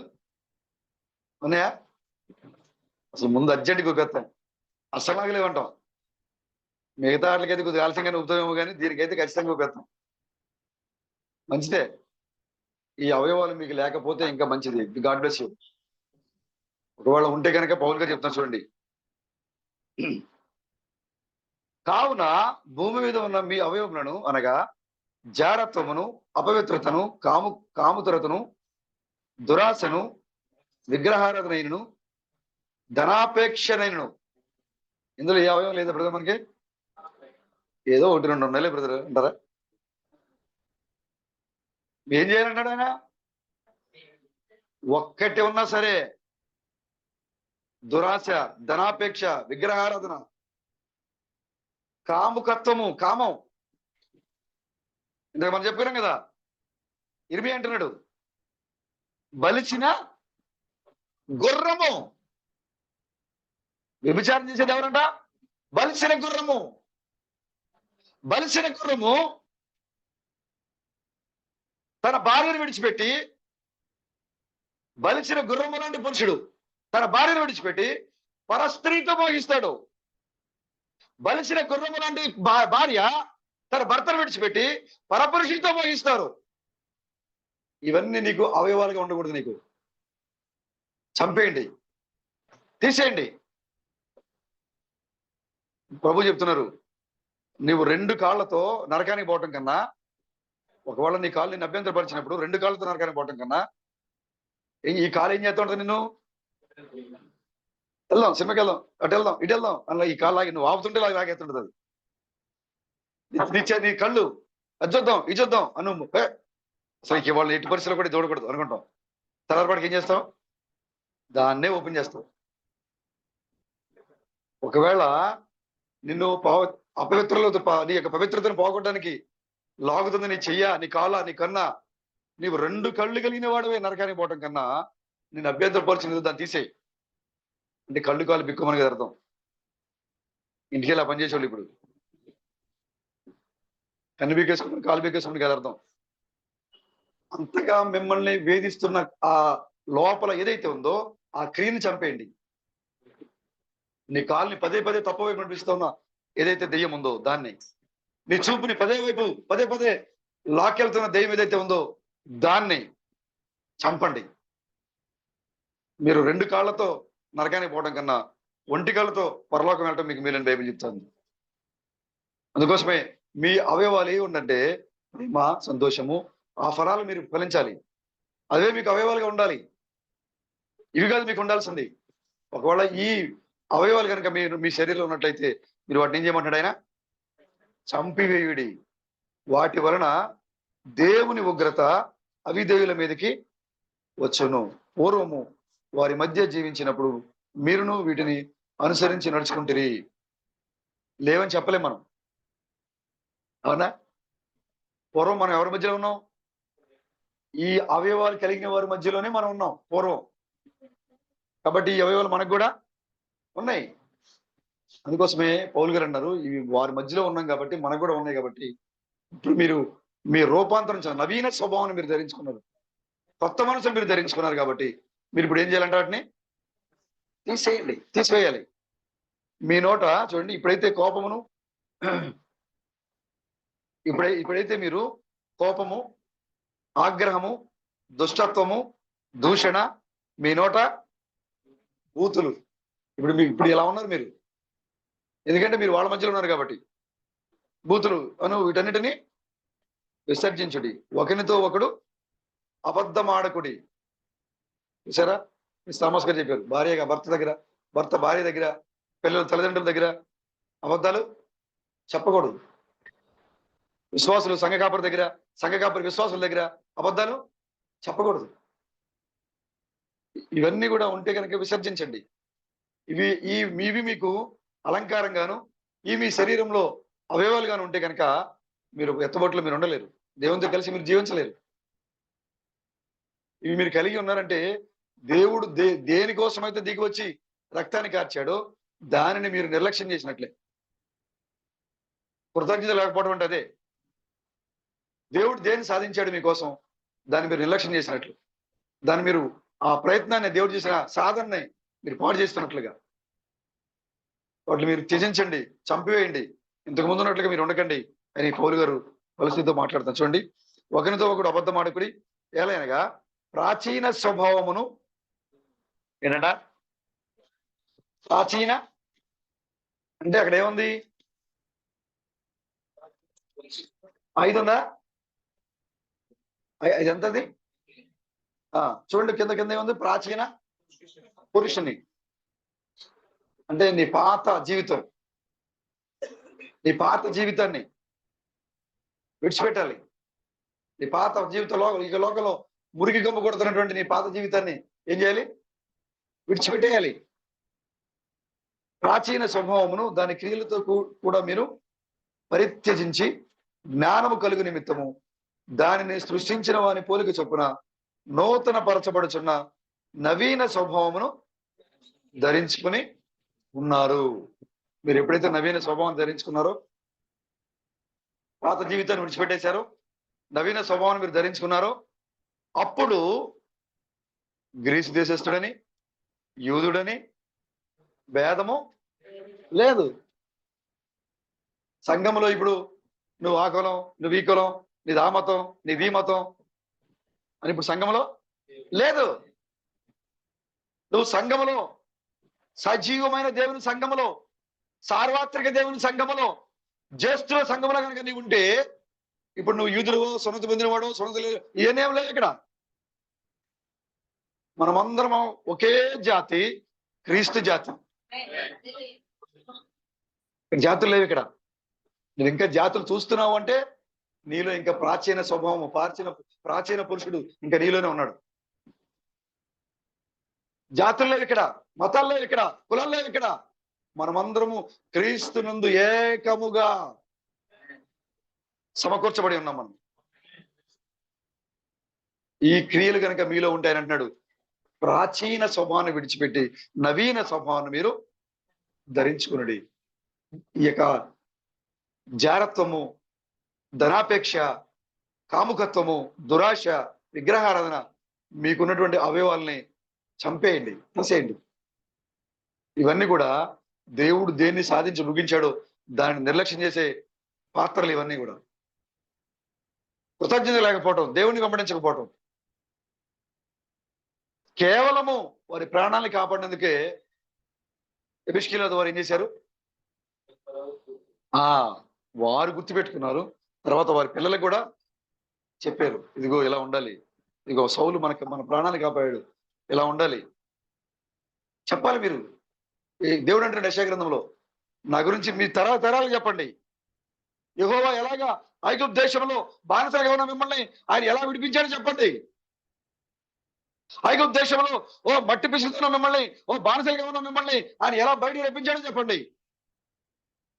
40 సంవత్సరాల పాటు మీరు ఎక్కడ కూడా పొయ్యి మంటలేదు, వండలేదు, ఉతకలేదు, కానీ మీకు ఏ మాత్రం కూడా కొదువు లేకుండా దేవుడు నడిపించాడు. ఈ సంగతిని మీ తరాలకు చెప్పండి. దేవుడు అంటాడు యెషయాతో, ఈ అబిష్కెలాదు వారు, ఈ గిలాదు ప్రాంతం వాళ్ళు, గిలాదీలు వీళ్ళు ఏం చేశారు? ఆ రాజు దగ్గరికి వెళ్ళి మేము మీకు బానిసం అయిపోతాం అని అంటేందుకు వాళ్ళు కళ్ళు బిగించామన్నాడు ఆయన. ఎవరిని అడుగుతారు బ్రదర్ బహుమానం? ఈ బహుమానం ఎవరిని అడుగుతారా? ఈ బహుమానాన్ని ఎవరిని కోరతారా? బ్రదర్ నేను నీ దగ్గరికి వచ్చేసాను బ్రదర్, ఇక నువ్వే నాకు నాయకుడివి, నువ్వేం చెప్పమంటో చెప్పు, నేను చేస్తా అని అంటే ఇంకోళ్ళు మీకు నాకు ఇచ్చేయి అంటాడా? రాజేనా? కుడికళ్ళు కళ్ళు బిగించామంటాడా? రాజేనా? వాళ్ళు భయంతో సౌలుని ఆశ్రయించారు. సౌలు యుద్ధం చేశాడు, జయించాడు. దాన్ని గుర్తుపెట్టుకున్నారు వాళ్ళు. వాళ్ళు గుర్తుపెట్టుకున్నారు. చనిపోయిన తర్వాత కూడా 7 దినాలు ఏం చేశారు? వాళ్ళు ఉపవాసం ఉన్నారు. ఎవరి కోసం? సౌలు కోసం, మరి కుటుంబ సభ్యుల కోసం. ఎలాంటి కృతజ్ఞత కలిగిన వారు బ్రదర్. చిన్న సహాయం చేస్తే వాళ్ళు తరతరాలు గుర్తుపెట్టుకొని సౌలుని విడిచిపెట్టి ఎవరికాళ్ళు పారిపోతే సౌలు యొక్క దేహాన్ని ముక్కలు చేసి నరికేసి వాళ్ళకి ఇష్టం వచ్చినట్లుగా వాడు తలను వేరు చేసి వాళ్ళు చేస్తే వీళ్ళు ఏడ్చి ఉపవాసం ఉండి, అయ్యో మన ప్రాణాలు కాపాడిన సహోదరుడే, మనం వాళ్ళ విడిచిపెట్టొచ్చా, మనం వాళ్ళ వదిలేయచ్చా అని వాళ్ళు ఏడ్చి ఉపవాసం ఉండి ప్రార్థన చేసి అక్కడికి వెళ్ళి ధైర్యంగా శత్రువుల మధ్యలోకి వెళ్ళి ధైర్యంగా సౌలు యొక్క తలని, మొండాన్ని, వారి కుమారు యొక్క శరీరాల్ని తీసుకొని వచ్చి ధర్మశాస్త్ర ప్రకారంగా వాళ్ళు ఏం చేశారంట? సమాధి కార్యక్రమాలు చేశారు. ఏం బ్రదర్, చిన్న సహాయం చేసినందుకే అంతగా గుర్తుపెట్టుకుంటే మరి దేవుడు నీ కోసం ఎంత సహాయం చేశాడు సహోదరుడా? ఎంత సహాయం చేశాడండి? పరలోకానికి భూలోకానికి సృష్టికర్త ఆయన.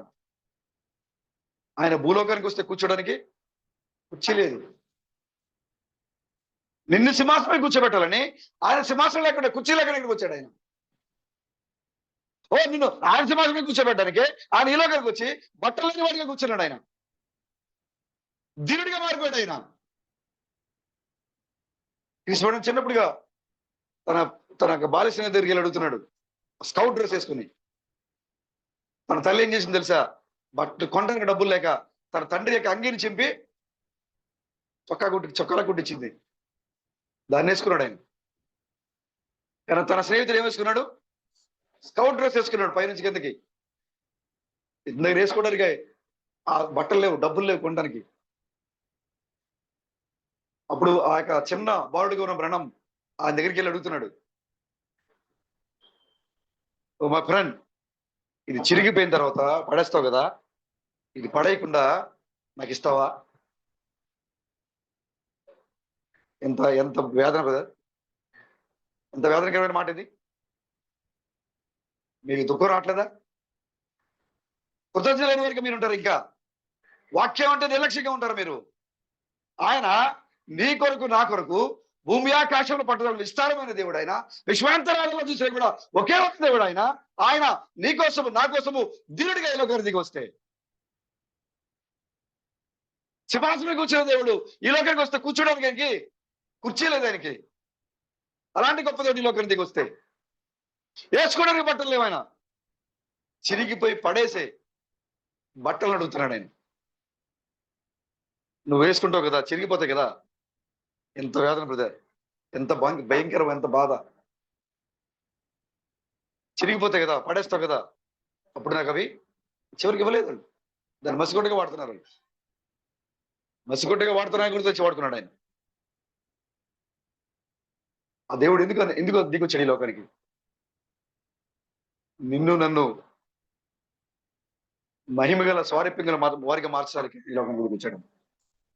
మరి నీకు ఇంకా కృతజ్ఞత లేకపోతే ఎలా? నువ్వు ఇంకా మారకపోతే ఎలా? నువ్వు ఇంకా ఒక గత జీవితంలోనే ఆ ప్రాచీన పురుషుని కలిగి ఉంటే ఎలా? నువ్వు విడిచిపెట్టాలి. దేవుడు ఏదైతే నీకోసం నీకు వచ్చి సాధించాడో దాన్ని నువ్వు ఎరిగి ఉండాలి, దానికి లోబడాలి, ఆ మాటను వెంబడించాలి, ఆ వాక్యాన్ని నమ్మాలి, ఆ వాక్యాన్ని గౌరవించాలి. నువ్వు చిన్న సహాయం చేసినటువంటి ప్రజలు ఆ రాజుకి ఎంత గొప్ప త్యాగం చేశారు. వాళ్ళ ప్రాణాలు సైతం లెక్క చేయకుండా శత్రుల మధ్యలోకి వెళ్ళి సౌలు అతని కుమారులక శల్యాలను తీసుకొచ్చారు.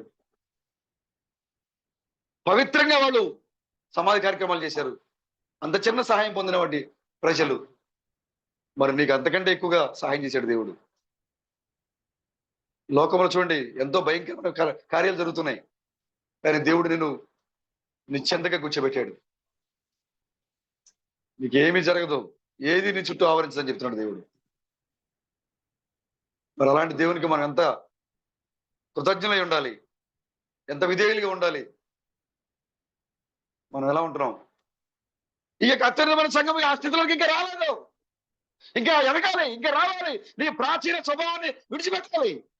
నువ్వు ధరించుకున్న జాగ్రత్తము, కామకత్వము, దురాశ, ధనాపేక్ష ఇవన్నీ కూడా నీకు ఆయుధాలుగా ఉన్నాయి, అభిమానిగా ఉన్నాయి. నువ్వు వాటిని ఏం చేయాలి? చంపివేయాలి. నవీన స్వభావాన్ని ధరించుకోవాలి.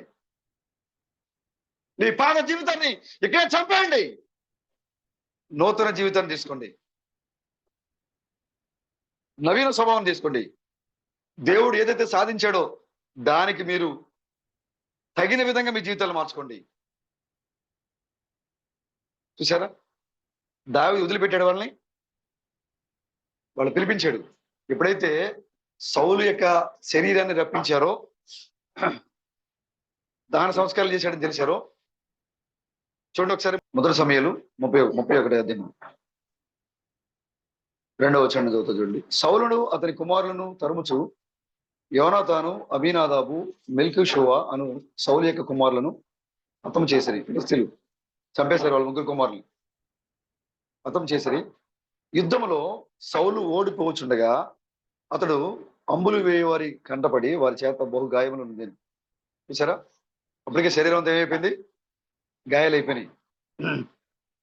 అప్పుడు సౌలు, సున్నతి లేని వీరు వచ్చి నన్ను పొడిచి అపహాస్యము చేయకుండానట్లు నీ కత్తి దూసి దాని చేత నన్ను పొడవమని తన ఆయుధములను మోయవానితో చెప్పగా అతడు భయము చేత అలాగూ చేయనలకుండాను. కనుక సౌలు తన కత్తి పట్టుకుని దాని మీద పడిను.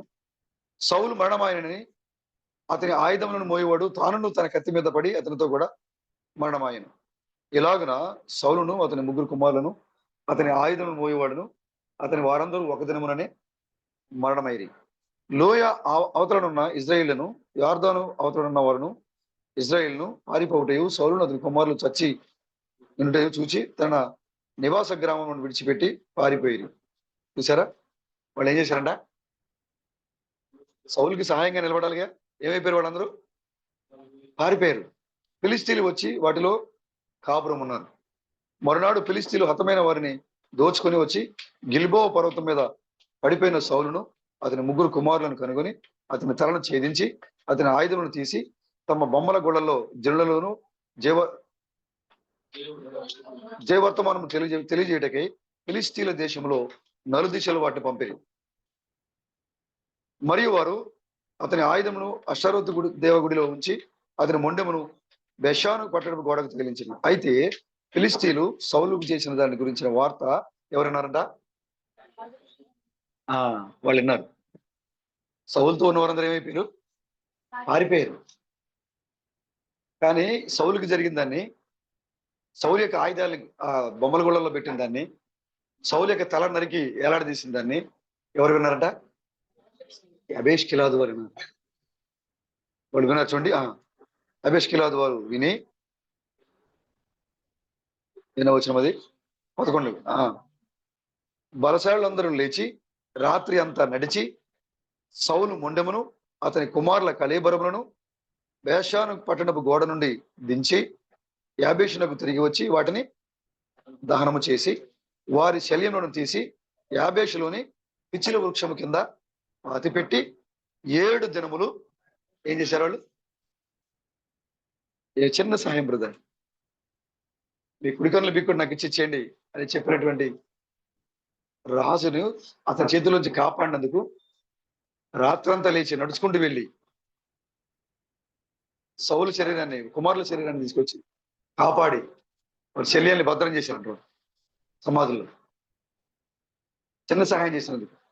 ఈ విషయము ఎవరు తెలిసింది? చూడండి, ఇప్పుడు 2వ సమయాలు చూడండి.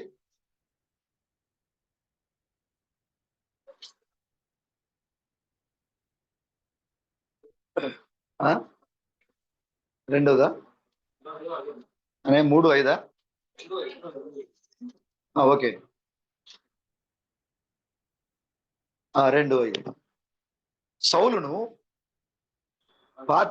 పాతి పెట్టిన వారు యాబేష్ గిలాదు వారిని దావీదు తెలుసుకొని యాబేష్ గిలాదు వారి యొద్దకు ఏం చేశాడు?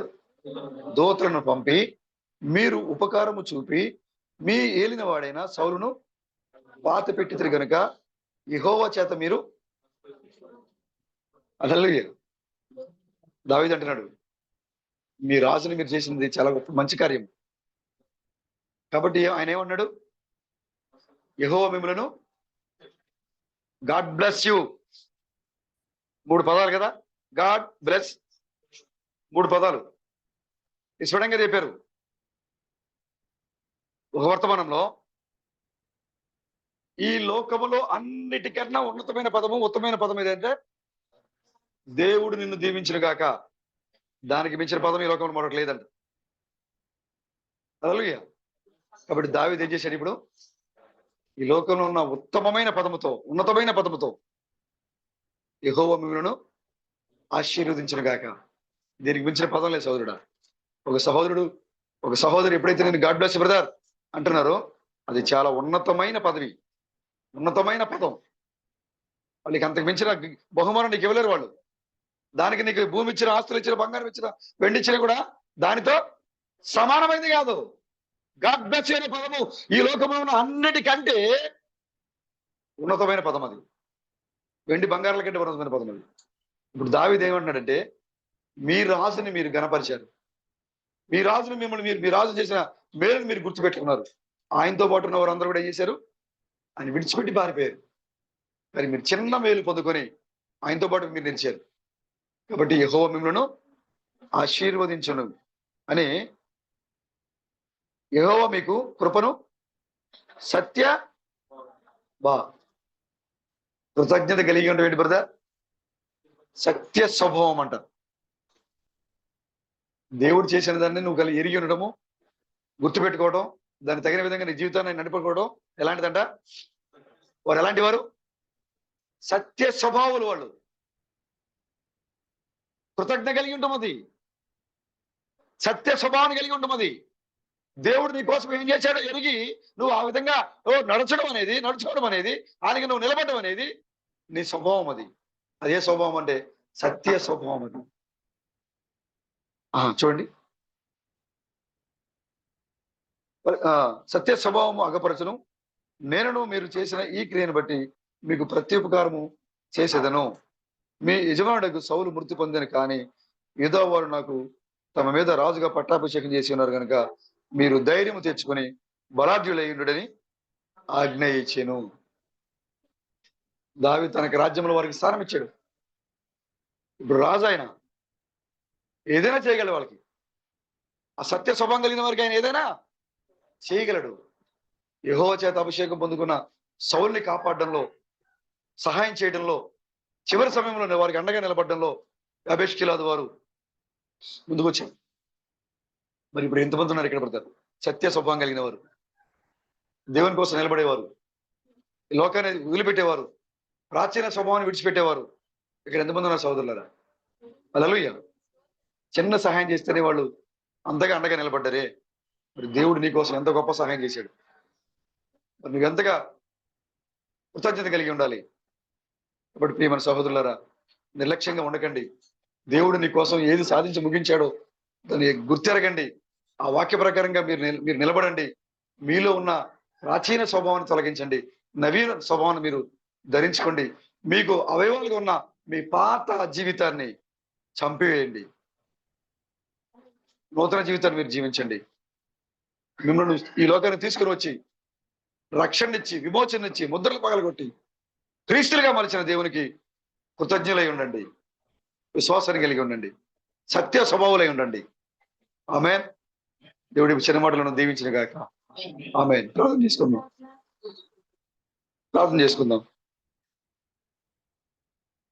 మనందరూ లేచి నిలబడదాం. మనందరూ లేచి నిలబడదాం విధేయతతో.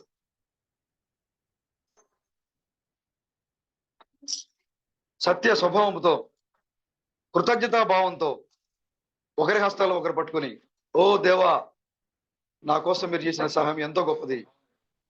మరణించాల్సిన నేను, ఓ పాపల లోకానికి వెళ్ళిపోవలసిన నేను, మృతుల లోకానికి వెళ్ళిపోవలసిన నేను, ఓ సజీవ లోకానికి వచ్చాను. మరణించాల్సిన నేను మరణం లేని వాడిగా ఉన్నాను. దుఃఖపడాల్సిన నేను సంతోషంగా ఉన్నాను. ఓ నా కోసం నువ్వు చేసిన త్యాగము ఎంత గొప్పది ప్రభువా. ఓ నేను ఆ త్యాగాన్ని మరిచిపోయే గుంపులో ఉన్నానా? ఓ ఉంటే ఇప్పుడే బయటికి రావడం సహాయం తెచ్చేయండి. ఓ మీరు చేసిన త్యాగాన్ని విడిచిపెట్టేవాడిగా ఉన్నానా? ఇప్పుడే పాత స్వభావాన్ని, పాత పురుషుని విడిచిపెట్టి నవీన స్వభావం ధరించుకోవడం సహాయం తెచ్చేయండి. సత్య స్వభావం ధరించుకోవడం సహాయం తెచ్చేయండి. అందరూ కూడా ఒకసారి అడుగుదాం మనం సోదరుడా.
స్తోత్రం స్తోత్రం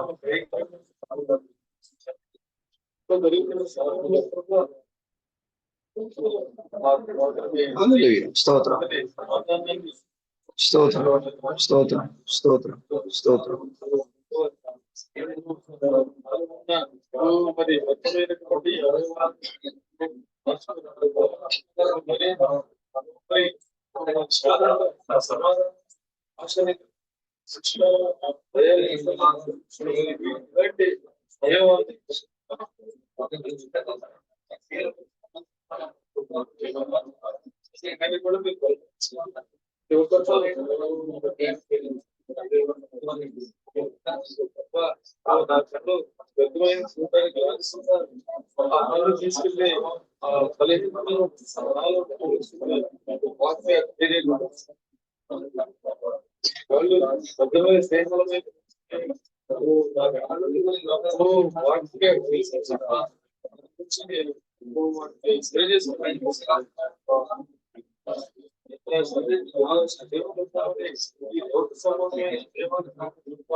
వెలుగు కలుగుగాక వెలుగు కలుగుగాకని ఆది అందు చీకటిని తరిమిన దేవా లోకానికి వెలుగు నేనై.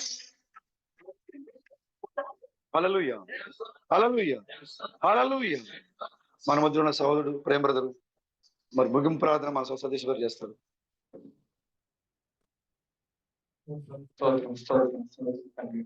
జీవం కలిగిన దేవ, మహాపరిశుద్ధుడ, రక్షకుడ, విమోచకుడ, క్రీస్తు బ్రహ్మ ప్రభువా, ఈ నామం నాకు లెక్కలేని వందనాలు, స్తుతులు, స్తోత్రాలు తండ్రి.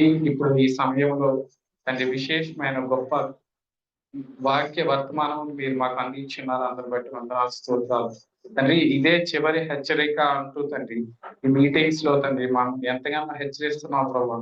మాలో ఉన్న ప్రతి ఒక్క చెడు అవయవం తండ్రి మా యొక్క తండ్రి పరిశుద్ధాత్మ సహాయం ద్వారా మాకు చూపిస్తూ తండ్రి ఏ విషయాలు అయితే తండ్రి క్రీస్తుగా మారడానికి తండ్రి మాకు అడ్డంగా ఉన్నాయో తండ్రి నీ రూపంలో మేము మారడానికి అడ్డుగా ఉన్నాయో వాటిని అన్నిటినీ చూపించి తండ్రి ఆ అభియోగులను అన్నిటినీ చంపివేసేటట్టు తండ్రి మాకు మీరు సహాయం చేస్తున్నారు. అందరూ తండ్రి అదే విధంగా ఏ విధంగా కృతజ్ఞత కలిగి ఉండాలో అని మీరు మాకు నేర్పించారు. అందరి బట్టి వస్తున్నారు అని యావేష్ గిలాదు వారు తండ్రి అన్ని సంవత్సరాలు గడిచినప్పటికీ సౌలు వారు చేసిన సహాయాన్ని గుర్తుపెట్టుకొని తండ్రి వారు 7 దినములు ఉపవాసం ఉన్నారు. తండ్రి వారి పిల్లల వరకు చెప్పి ఉన్నారు. తండ్రి వారి పిల్లలు కూడా ఆ విధంగా చేసి ఉన్నారంటే తండ్రి ఎంతగా వారు సౌలుని జ్ఞాపకం పెట్టుకున్నారో మేము చూసి ఉన్నాం. తండ్రి ఎప్పుడైనా ఒక సహాయం అది ఎప్పటికీ ఉంటుంది ప్రభా. మరి అటువంటి కృతజ్ఞతను మాకు అనుగ్రహించండి. అంటే ఈ లోకంలో నీవు మా కోసం వచ్చినప్పుడు తండ్రి నువ్వు సరైన బట్టలు కూడా లేనప్పుడు తండ్రి మసి బట్టలు కూడా నువ్వు వేసుకున్నావు ప్రభా. అది కూడా దొరకలేని సమయంలో తండ్రి నువ్వు ఒక షర్ట్ లేకుండానే అమెరికా వీధుల్లో తండ్రి ఆనాడు తిరిగి ఉన్నావు ప్రభా. చలికాలంలో ఎంత కష్టపడి ఉన్నావు తండ్రి. పాదాలకు కూడా చెప్పులు లేకుండా తండ్రి నువ్వే అమెరికాలో తండ్రి ఆ విధంగా సంచరించి ఉన్నావు ప్రభా. తండ్రి క్రీస్తు థామస్ గా వచ్చి కూడా తండ్రి ఏ ఒక్క దినం కూడా తండ్రి సుఖమైన జీవితం లేకుండా ప్రతిరోజు భారంగానే నువ్వు తండ్రి నువ్వు జీవించున్నావు. తండ్రి మూడు మూడు శరీరాల్లో తండ్రి యేసు క్రీస్తు దేహంలో క్రీస్తు ప్రేమ క్రీస్తు నమస్సు ఏ శరీరంలో కూడా నువ్వు సుఖాన్ని ఏ రోజు అనుభవించలేదు ప్రభా. తండ్రి మమ్మల్ని అంతకంటే ఉన్నతమైన స్థానంలోనే ఉంచావు తండ్రి. నీ కొరకు మేము అటువంటి తండ్రి నీవు మా కొరకు అన్ని చేసి ఉన్నావు కాబట్టి మేము నీకు కృతజ్ఞులై ఉండవలసి ఉన్నది తండ్రి. అటువంటి కృతజ్ఞత భావాన్ని మాకు అనుగ్రహించండి తండ్రి. మాలో ఉన్న కొరతలన్నిటినీ నీవు మాకు చూపించండి తండ్రి. మాలో ఏ విధమైన అడ్డు ఉన్నదో మీరు మాకు చూపించి మేము వాటిని సరి చేసుకునేటట్టు సహాయం దయచేయండి తండ్రి. సంఘంలో మేము ఒక తిమోతి దేమ ఏ విధంగా అయితే ఉన్నారు తిమోతి వంటి స్వభావాన్ని మాకు అనుగ్రహించండి తండ్రి. దేమ వలె ఇతరుల కొరతల్లోని తండ్రి వారి సహోదరులో ఉన్న తండ్రి ఏ విధమైన కొరతలు చూసే విధంగా కాకుండా తండ్రి పౌలు ప్రసంగించినప్పుడు తండ్రి అలసిపోతే కూర్చున్నాడని లేదని ఇతర తండ్రి శారీరక విషయాలన్నింటినీ ఆనాడు చూసి ఉన్నాడు ప్రభా. అందువల్లే ఆనాడు తప్పిపోయి ఉన్నాడు. కానీ తండ్రి ఒక నిజమైన కుమారుడి వల్ల తిమోతి మాత్రం తండ్రి వాక్యాన్ని మాత్రమే ఆయన పట్టుకున్నాడు. అక్కడ వర్తమానాన్ని మాత్రమే చూసి ఉన్నాడు కానీ వర్తమానికుడిని మాత్రం చూడలేదు ప్రభా. తండ్రి అటువంటి విధంగా మేము కూడా తండ్రి కేవలం వర్తమానాన్ని మాత్రమే చూసి ఒక తిమోతి వలె చక్కనైన నిజమగు కుమారుడు అని అనిపించుకునే తండ్రి మంచి స్వభావం మాకు అనుగ్రహించండి. విధేమ వంటి స్వభావం మాలో ఉందేమో దాన్ని తీసివేయండి ప్రభా. నేను ఈ యొక్క కృపను ప్రేమను మాలో నింపి అభివృద్ధి చేయమని అడుగుచున్నాను తండ్రి. వచ్చిన సహోదరులందరితో ఎవరిలో ఏ తండ్రి కొరత ఉన్నా మీరు వాటిని తీర్చండి తండ్రి. ఎటువంటి సమస్యలు ఇబ్బందులతో వారు వచ్చిన హృదయ రహస్యాలు ఎరిగిన దేవుడు ప్రభా. నీవు వారితో వాక్యం ద్వారా మాట్లాడండి. ఎవరికి ఏది కావాలో మీరు వారికి అనుగ్రహించమని ప్రార్థన చేస్తున్నారు. ఈ చిన్న ప్రార్థన క్రీస్తు నామమున అడుగుచున్నాను తండ్రి. ఆమేన్.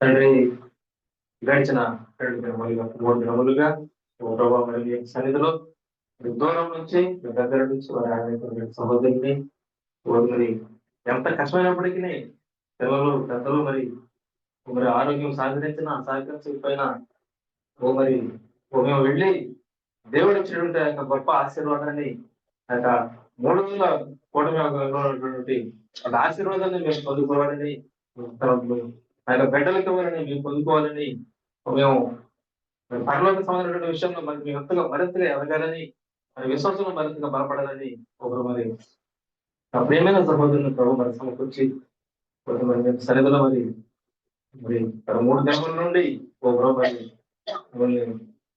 ఎంతో ఎంతో గొప్పగా ప్రేమగా మరి మా యొక్క సహోదరుని ఇక్కడ నిలబెట్టి ప్రభు మరి ఆయన అంత ఇబ్బందిగా ఉన్నప్పటికీ గొంతు సహకరించలేకపోయినప్పటికీ మరి ఒంట్లో శక్తి లేకపోయినప్పటికీ ఓ ప్రభా మరి దేవుడు నా యొక్క హృదయంలో ఉంచిన వాటిని నా యొక్క సహోదరులతో నేను పంచుకోవాలని మరి ఎంతో మరి ఆయన హృదయ భారాన్ని కలిగి ఓ నా సహోదరులు మరి సరిగ్గా వింటున్నారు లేదో మరి వాళ్ళకి ఇబ్బందిగా ఉంటుందేమో అని ప్రతిసారి మరి గమనించుకుంటూ ఒక సహోదరులు వింటున్నారా ఓ మరి ఎవరిని అడుగుతూ ఓ ప్రభా మరి మీ యొక్క వాక్యాన్ని మరి ఈ సమయానికి సంఘం ఏ రీతిగా ఉండాలో మరి ఎవరెవరు ఏ రీతిగా ఉంటున్నారు మరి ప్రతి ఒక్కరిని హెచ్చరిస్తూ మరి సమయం ఎటువంటిదని మరి మాకు మరోసారి గుర్తు చేస్తూ మరి చివరి గడియల్లో మేము ఉన్నామని మాకు గుర్తు చేస్తూ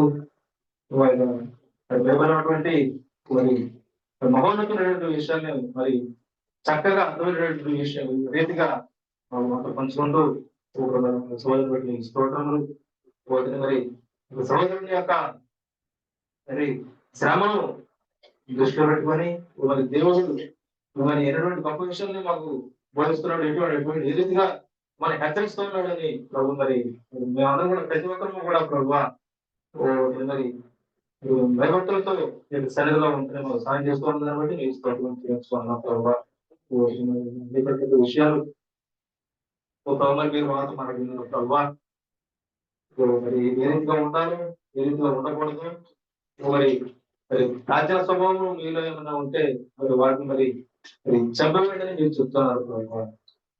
మేము ప్రశ్నించుకోవడం సహాయం చేయండి అయినా మరి ప్రతి ఒక్కరిలోనూ కూడా ప్రభావ మరి మరింతగా మరి ఉదయం సహోదరుడు ప్రార్థించినట్లుగా మరి ఇక్కడికి ఎటువంటి బలహీనత వచ్చినాను ఆ బలహీనత తొలగించబడిన గాక, మరి ఎటువంటి అవిశ్వాసంతో మరి వచ్చి ఉంటే వారికి అవిశ్వాసం తొలగించబడిన గాక అని మరి సోదరుడు ప్రార్థించాను ప్రభావ. మరి ఆ యొక్క ప్రార్థన మీరు వింటూ ఉంది దాన్ని బట్టి ఆ యొక్క ప్రార్థనకి ప్రతిఫలం దాన్ని బట్టి మీరు స్తోత్రం చెల్లించుకుంటాం ప్రభావ. మరి మేము చూడడానికి మరి లోకంలో ఈ మట్టి శరీరాలతో మరి దీనులుగా మేము ఉండొచ్చు, కానీ ఓ ప్రభా కొందరు మేము చూసినప్పుడు మరి దావీదు మొట్టమొదటిగా ఎవరికి రాజుగా ఉన్నాడని మేము చూసినప్పుడు ప్రభు మరి అక్కడ మరి దీనుడు, అప్పులు చేస్తున్న వారు, మరి ఇబ్బందులు కలిగిన వారు, మరి వారు వచ్చి మరి దావీదు మరి మాకు రాజుగా ఉండమని చెప్పగా దావీదు మరి వాళ్ళకి రాజుగా ఉన్నాడు ప్రభు. మరి చివరి దినాల్లో జరిగిన దానికి మీరు సూచనగా కార్యం మీరు చేశారు ప్రభు. స్తోత్రమైన మరి ఎన్నికలైన వారము, పేదవారము, అల్పులమైనటువంటి మమ్మల్ని మరి రాజులకు, మహారాజులకు మరి ఇవ్వబడినటువంటి మరి వాళ్ళు తినవలసినటువంటి యొక్క విందు భోజనాన్ని ప్రభావ మరి అల్పమైనటువంటి మార్పు ప్రభావ మీరు ఇచ్చినారు ప్రభావ. మరి మీకు కృపాయిశ్వరులను బట్టి మీ స్తోత్రం నుంచి నేర్చుకుంటాము తండ్రి. మీరు ఎలా నడుచుకోవాలి మరి మేము మరి ప్రతి సహోదరుల పట్ల మరి లోకంలో వారి పట్ల మేము నడుచుకోవాలి గ్రహించడం మనం సాధించండి. లోకము కట్టిగా చీకట్లో ఉన్నది, ఎటు చూసినా అంధకారమే, ఎక్కడ చూసినా ఏ సంఘంలో చూసినా ఏ శాఖలో చూసినా మరి అంధకారమే కనబడుతుంది. కానీ ప్రభా మరి మీ పిల్లలు మా మధ్య మీరు మాకు వెలిగి ఉండి తండ్రి మరి ఈ యొక్క మరి ఉదయకాల సమయంలో మీరు మీ యొక్క వెలుగును మా ద్వారా లోకానికి చూపిస్తున్నారు ప్రభా. రాజులు, మహారాజులు, జనులందరూ మరి ఈ యొక్క చిన్న సంఘము మరి యొక్క క్రీస్తు ప్రభువుని ఆరాధించే సంఘం ఎక్కడుంది అని మరి వెతుక్కుంటూ ఆ సీఎం ఎక్కడుందని వెతుక్కుంటూ వాళ్ళు రాబోతున్నారు ప్రభు. మరి అత్యల్పమైన మమ్మల్ని వదిన మరి ఎంతో హెచ్చించిన మీరు ప్రభు, మరి ఎంతో గొప్పవారైనారు ప్రభు.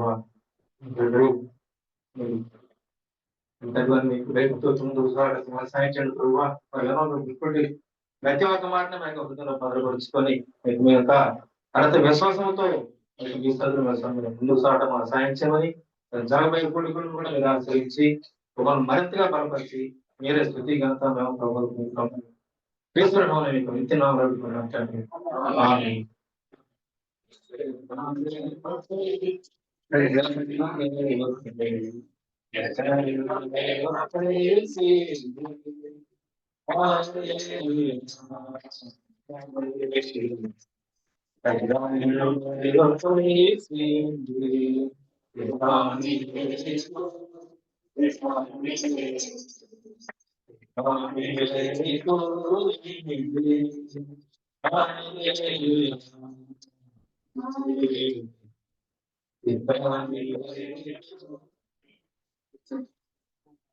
మా ప్రభువును సన్నిధించండి. సమస్తమైన పరిశుధనామని కనిపించండి. మా ప్రభువును సన్నిధించండి. ప్రభువును విమోచకులైన క్రీస్తు సంస్కారములలో దేనిని మాట్లాడండి. ఆమేన్, ఆమేన్, ఆమేన్.